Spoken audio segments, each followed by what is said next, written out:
Welcome to NCN news. నేను సంధ్య. బులెటిన్లో ముందుగా హెడ్లైన్స్ చూద్దాం.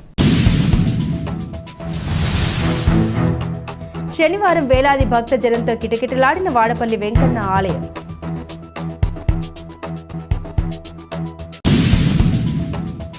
కోనసీమ తిరుమల వాడపల్లి పుణ్యక్షేత్రం శ్రీ వెంకటేశ్వర స్వామి ఆలయం శనివారం వేలాది మంది భక్తజనంతో సందడిగా మారింది.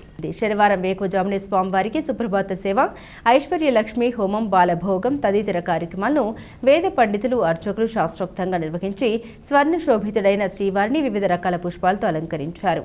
వివిధ రాష్ట్రాల నుండి తరలివచ్చిన వేలాది మంది భక్తులు స్వామివారి తిరువీధుల్లో 7 ప్రదక్షిణలు నిర్వహించుకుని భారీ క్యూలైన్ల ద్వారా స్వామివారిని దర్శించుకున్నారు. తలనీలాలు, కానుకలు, తులాభారాలు సమర్పించుకుని స్వామివారి అన్నప్రసాదాన్ని స్వీకరించారు.